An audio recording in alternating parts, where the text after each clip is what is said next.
midday. Update you on all the running stories and connect you to the newsmakers. City News.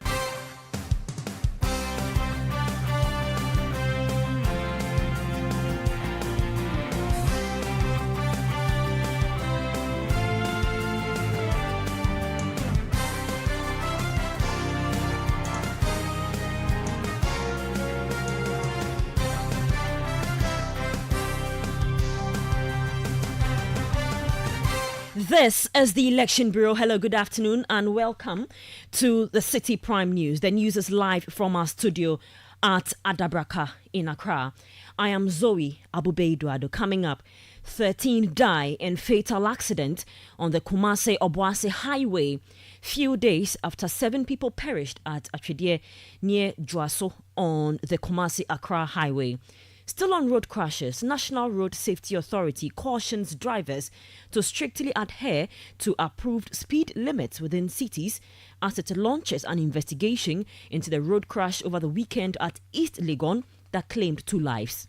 We've not yet had a confirmed information as regards the age of the person driving the vehicle. We are now going in for that information and still have launched an investigation into the matter.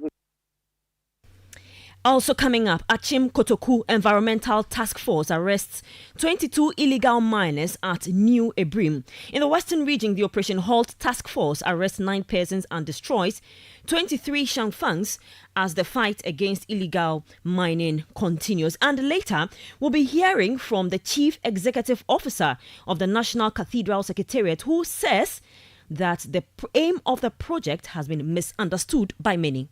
We seek to demonstrate the convening functions of the National Cathedral of Ghana.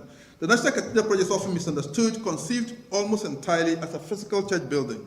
But like the great cathedrals, this is more than a church and includes critical national, continental, and global conversations. This bulletin is also live across our partner stations in the Western region.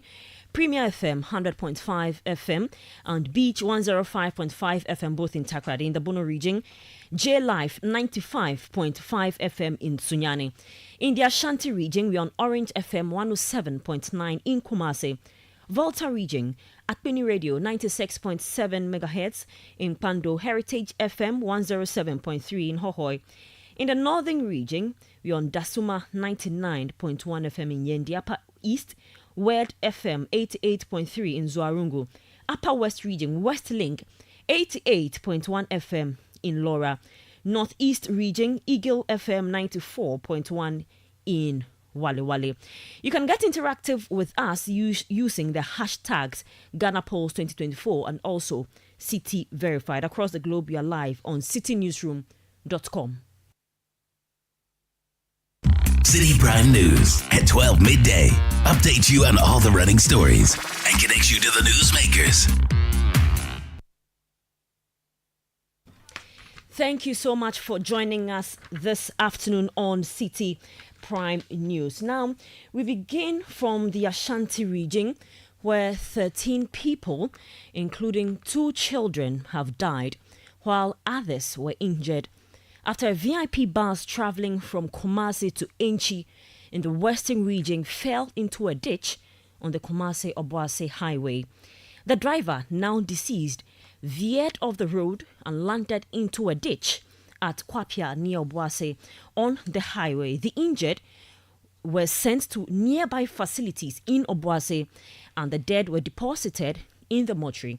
This comes days after 7 people died at Atwedie near Juaso on the Kumasi-Accra Highway. We are trying to reach the VIP company for reactions on this particular incident because over the weekend we had one accident at Atwedie near Juaso where 7 people lost their lives, and this afternoon we are also hearing that 13 people, including 2 children, have died while others have been injured. The injured have been sent to nearby facilities in Obuasi and the dead have been deposited at the mortuaries. And when we get them, we would speak to them live on this particular matter. But we'll still stay with road crashes, and the Ghana National Fire Service has defended its decision to live stream its response to a fatal accident in East Legon on Facebook. The video, which showed firefighters extracting victims from smoking wreckage, has sparked controversy. The accident claimed 2 lives, with the Ghana National Fire Service explaining that its use of social media was to highlight the nature of their work in emergency situations. Speaking on the Citi Breakfast Show, the head of public relations at the Ghana National Fire Service, Divisional Officer Grade 2, Desmond Aka, says the footage aimed to demonstrate the realities of their work. We have decided as a service to, most often than not, to showcase some of these issues, some of these challenges that we go through, just to keep them safe, because we do not create the fires in the first place. But when they call us and we appear, they tend to abuse us, they tend to vandalize our vehicles, tend to even assault our men for whatever reasons best known to them. Yes, we understand that we are an evolving institution, and therefore it is not always that we may get it right. Therefore, when we show some of these things, we would want the public to see the dangers that are associated with our job for which we have signed on to. And therefore, it is not always about the negative, but also we should be able to give credit to where credit is due. But why? Why not? If we do the wrong thing, why can't we also do the better thing maybe the next time round? And then also ensure that we get the right information out there so that the public that do normally accuse us and seemingly have lost confidence in us will be able to gain their confidence. Let's hear from the PRO of the Ghana National Fire Service again, who says they will be visiting victims involved in the road crash caused by a speeding car in East Legon on Saturday. But it so happened that the 2 which were behind the crashed into vehicle were trapped, and as a result, based on their unconscious state, and then the fire that was raging on, it became very difficult for those who chanced upon the incident earlier to extricate them or to bring them out. And that is how come they unfortunately were burned to death. As I speak with you, our investigation team is trying as much as possible to get to the hospital. We understand they were rushed to the Legon Medical Center. We want to be able to go there and then to verify as to whether they were sent there, to be able to verify their condition now and to be able to speak to those who are even taking care of them, to be able to understand their ages and what have you, to be able to conclude on our investigation. So I believe that when we are able to do that, we'll be able to share them. That was Divisional Officer Grade 2, Desmond Aka, who is the Public Relations Officer of the Ghana National Fire Service. So we're bringing you more on this particular accident that happened at East Legon. But let's go over the phone lines and speak to the General Manager of the VIP company, Adakabre Frimpoma. So good afternoon, sir. Thank you for joining us. Good afternoon, madam. If you can first confirm if these 2 accidents that are in the public domain that happened over the weekend and this morning involve your buses. Yes, we've recorded 2 incidents over the last few days. And what have your investigations picked up so far? Oh, the first one, the bus was en route from Boku, and the driver changed over in Kumasi. And on the Accra-Kumasi highway, when they got to a town called Akridi, that is between Gaso and Asankari, the driver negotiated the speed ramp and was just about picking up the speed again. And he saw a sprinter also approaching from the Asankari side. And in fact, saw that the sprinter was coming straight at the bus. So he actually stopped and then climbed onto his seat, thinking he could have bet the situation, yet the sprinter came straight at it. And then there was a passenger on the side seat, that is the maid seat, who expired as a result of the accident. So basically, the Gasu police are handling it. And this dawn, this bus on the way from Kumasi to Enche in the western region. The bus had also picked some passengers who were on board a broken down vehicle. And according to the police escort on board, there was commotion in the bus as a result of passengers not accepting the fact that the bus had picked other passengers who were stranded on the highway. And quite unfortunately, the driver got distracted by turning back and then lost control as a result. I believe this should be a source of worry for you because two of your buses have been involved in major accidents. And it's usually rare. People feel safe picking the VIP buses compared to other buses. Now, what are your next steps that you've taken with regards to these incidents that have been recorded? Yes, the next step, in fact, directors have resolved that the VIP, they are going to employ inspectors on the highway, have inspectors on the highway between Kumasi and Accra, the highway between Kumasi and Pechimai Tamale Wa, and the highway between Bebiani, western of Sevios, and then inspectors on the highway between Accra and Takrady to Takwa. And basically, the inspectors come about and they may have to check logins, how the driving went about whilst passengers were on board. And also, we are going to introduce the electronic manifest and login of movement of the buses that is due for November 1. So we believe when we bring passengers, inspectors on the highway to check the conduct and behavior of our drivers on the highway, and then also bring in the electronic login, we are able to ascertain. And then there will be tracking also that is to be done electronically, so we can see what actually happens on the highway. We've fitted cameras on most over 50% of the buses so far. So we are looking to see how we can keep control of the conduct and behavior of drivers on the highway, please. These inspectors that you talk about, will they be on the bus? No, the inspectors will be on the highway, and we are looking to employ retired personnel from the police MTTD, and then they will be stationed on a stretch. So the driver wouldn't know where the inspector would be, but at least we would have an inspector on the stretch who can accost the coach anytime on that particular stretch. Have these two incidents affected your operations? Not really, but it has dented the image. Directors are extremely worried. How? Because we just went through auditing with the road safety just last week. And from January to September, and then we had recorded 11 incidents, of which only 3 were fatal. So you can imagine right in November, then quickly you are adding up to this. So the directors are very apprehensive and worried. But we believe that when we open ourselves up and then try to put in new measures with the help of the road safety authority, we should be able to guarantee passenger safety on our highways. Finally, before I let you go, how are the drivers of these 2 road crashes faring? The first one, the Boku driver, he's okay, he's fine, except that the driver's mate sustained some cut on the forehead. And then this one, quite unfortunately, we lost the driver.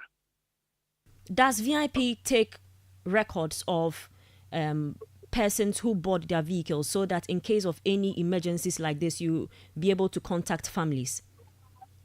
Yes, that coach we do the electronic manifest on the 5 northern regions, and then we intend to come into from November 1 do electronic manifest on other destinations.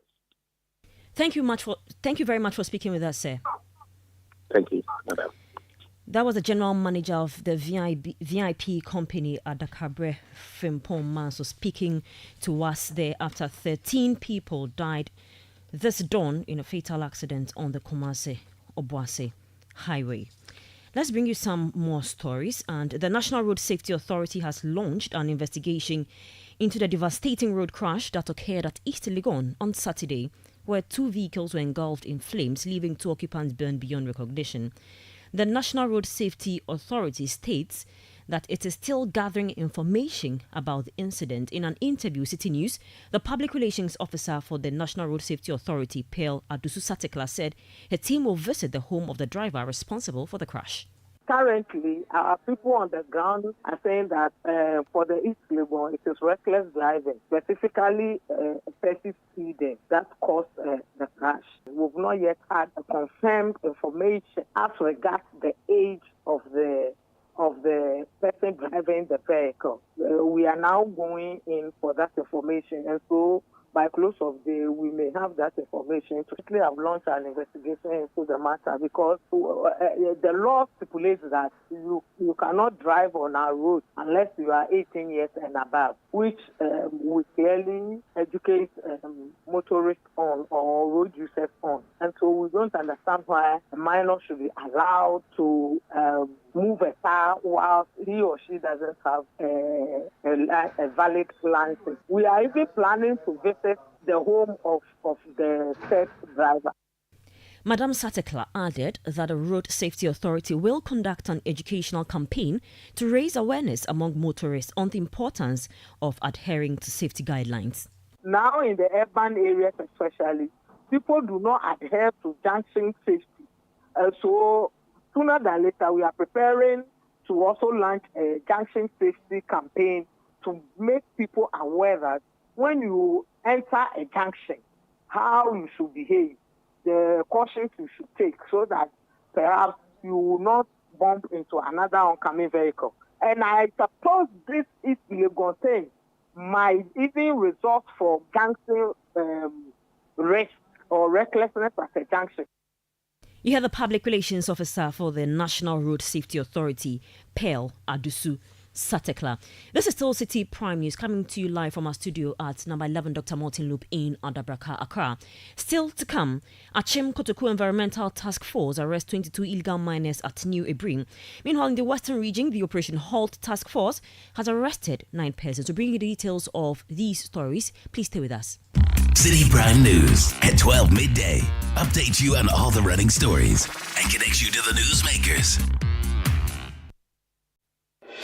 Channel 1 TV is live on DSTV, GoTV, and HD+. On DSTV, find us on Channel 363. On GoTV, we're on Channel 117. And on HD+, get us on Channel 108. On a digital TV, run a new search. But take note that without an antenna, you cannot access Channel 1 TV. Channel 1 TV can be accessed on any free-to-air digital box, like the DSTV and HD+ boxes. Channel 1 TV, telling your story, empowering change. Citi Prime News at 12 midday. Update you on all the running stories and connects you to the newsmakers. You welcome back. It's now time to bring you some stories related to illegal mining, and the Achim Kotoku Environmental Task Force has arrested 20 suspected illegal miners, including 2 Chinese nationals, during an anti-galamsey operation on Sunday at New Ebrim in the Eastern region. The suspects were caught illegally mining near the Ebrim Roman Missionary House in the Brim North District. During the operation, the task force also seized 3 excavators, mining equipment, and 2 pumping machines. The suspects are currently in police custody and will be arraigned. This operation follows a confrontation between local youth and the district chief executive for Brim North, Raymond Nana Damte, on Saturday. The youth had resisted the entry of 2 low-bed trucks transporting excavators into the community, which were later found at the illegal mining site. Sources indicate that the youth and local chiefs have repeatedly accused the DCE of involvement in galamsey, claims he has consistently denied. However, in a viral video captured by the task force, the DCE, along with Nana Eduasi Nehine, are seen attempting to stop the youth's resistance. The head of the task force, Eric Jataba, expressed frustration over the interference from officials in their efforts to combat illegal mining. anopa ana enya ntie se machine a entwom nko na omo so mo de kom baby no akobo nwuram ho adwuma ana mpa yetu ye nan ko We received information that the individuals we spotted entering the community with excavators had ventured into the bush and began mining. We proceeded to the site and managed to apprehend some of them. We found 3 excavators in operation. Out of the 20 people arrested, 18 were Ghanaians and 2 were Chinese nationals. We took all of them to the Abrium police station, and our chief has assured us he will follow up to ensure that the law takes its course. 2 China for Tinyamia do ye do mama Abrium police ye do ko Abrium police station ama Abrium hindi ye chire sampa or he sampa ye do ko police station wa am ye do ko ama ye do agum. That was the head of the Achim Kotoku Environmental Task Force, Eric Jataba. Now, 9 suspected illegal miners have been arrested on the Ankoba River at Prestia, Nakaba, with 23 shamfangs destroyed by the Operation Halt Task Force. The team also demolished 10 shamfangs and 7 water pumps at Asin Asaman. The task force deployed last week to combat Galamsey comprises over 100 soldiers operating in the eastern, central and western regions.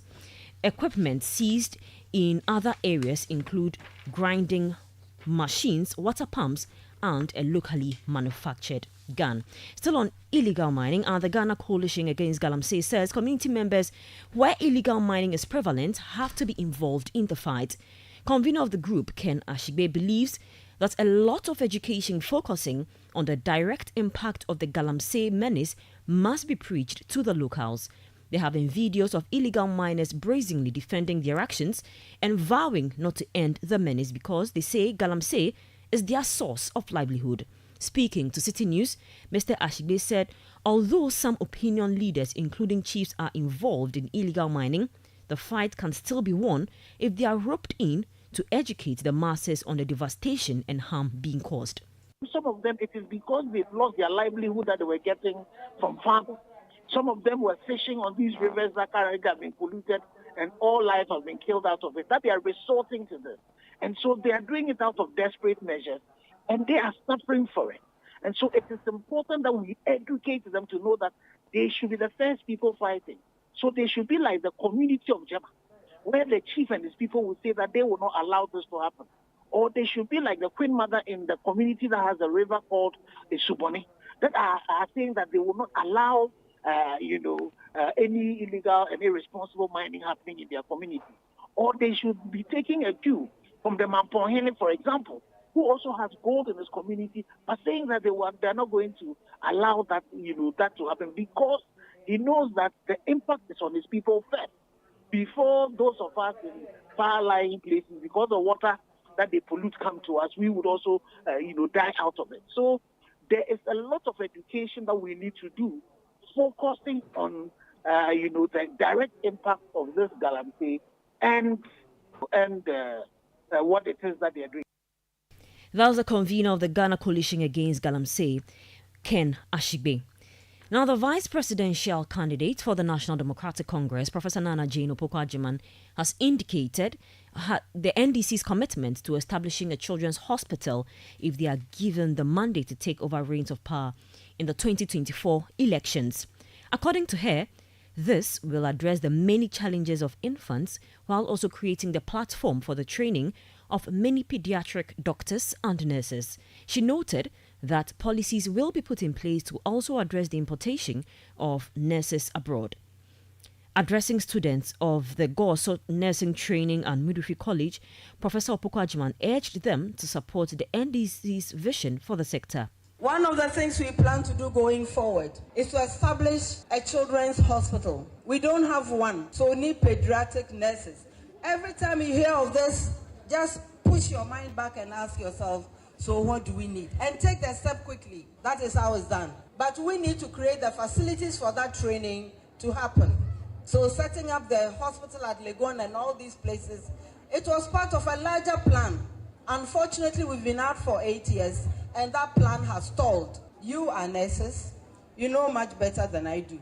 So what's the basis of all of this? It's to create jobs, it's to create employment, it's to create opportunities. So yes, the sick kids hospital will require pediatric doctors. So will the technicians, so will the nurses, so will the other providers of healthcare. So I'm raising all of this to let you know how we are thinking ahead and why we think that the NDC is the choice for the youth. You heard the vice presidential candidate for the National Democratic Congress, Professor Nana Jane Opoku Ajiman. Now, the flag bearer of the New Patriotic Party, Dr. Mahmudu Bawumia, has asserted that the NPP is the most trustworthy party going into the 2024 polls. Dr. Bawumia made this point while engaging voters in Banda, in the Bono region. Dr. Bawumia backed his claim by pointing to the implementation of the free senior high school policy, the national identification system, and the restoration of the nursing and teacher training allowance. Now, the chief executive of the National Cathedral Secretariat insists the aim of the project has been misunderstood by many. Government's attempts to facilitate the construction of a cathedral in Ghana has been met with stiff opposition. Some have disagreed with the propriety of government's involvement, and others concerned about what they deem as lack of transparency in the financial affairs of the cathedral. But at a symposium organized with T.D. Jakes Divinity School, Dr. Paul Opoku Mensah noted that the symposium will highlight the functions of the cathedral. The symposium is thus conceived as the National Cathedral's response to what in Ghana we attended beyond the Return Initiative and offers a pathway mediated by faith to connecting Ghana to the African diaspora. 2, develop insights for more robust educational collaboration with Africa and people from the African diaspora. As you know, the best graduate programs are those that offer opportunities for research exchanges. So I want to congratulate JDS for taking your students to the African continent. I'm happy that you started in South Africa, Kenya, and led the best to the third. The theological landscape in Ghana and the African continent offers tremendous opportunities for your students and research collaboration for your faculty. Ultimately, this collaboration will seek to develop a Pan-African epistemic community that will collectively work to address the historical and contemporary erasure of Africa's contribution to Judeo-Christian theology and practice. That was the Chief Executive of the National Cathedral Secretariat, Dr. Paul Opoku Mensah. Now, a member of the Board of Trustees of the National Cathedral, Dr. Joyce Ayi, has explained that the delay in the construction of the cathedral has been occasioned by lack of funds and not agitations from the public. An audit merely tells you that your books are in order. And that's what an audit does. So I don't think it is Deloitte which said we can go ahead and do it. The reportage that came following that is that Deloitte has cleared you of any wrongdoing, exactly. And based on that, pretty soon the board of directors will commence the construction. No, actually, see, the thing is, the major issue is that we have not been able to raise sufficient money to go to the next stage of the construction. We've done the foundation. The next stage of the construction is to find money to buy the trusses that will form the main frame of the cathedral. So, bottom line, we haven't raised the money. You need money. We, especially yours. So it's not because of the agitation? No. It's not because of the agitations. As for agitations, you know that you have to live with them. Yes. She, however, described as ridiculous recent concerns about the payment of staff of the Secretariat, including the Chief Executive Officer, when construction was on hold. Even if I put it in the graphic, not everybody will read it, right? Even if I did. Even if I come and start on your radio and I talked about it, not everybody will hear it. So sometimes, we make a fuss, but it's okay. It's part of human nature. There's been a new concern about you paying workers when the cathedral construction had been put on hold, particularly the CEO of the Secretariat. The CEO of the Secretariat, you mean if a project is on hold, it doesn't mean that people are not working to keep it going. I'm surprised. I don't even want to comment on anything as ridiculous as this. That was a member of the Board of Trustees of the National Cathedral, Dr. Joyce Ayi. That'll be all for this edition of the Citi Prime News, which came to you live from Adabraka in Accra. For more news, please visit citynewsroom.com. You can also use the hashtags Ghana Polls 2024 and City Verified for more election-related stories. My name is Zoe Abubeidu Ado. Keep listening to the Election Bureau. Have a good afternoon.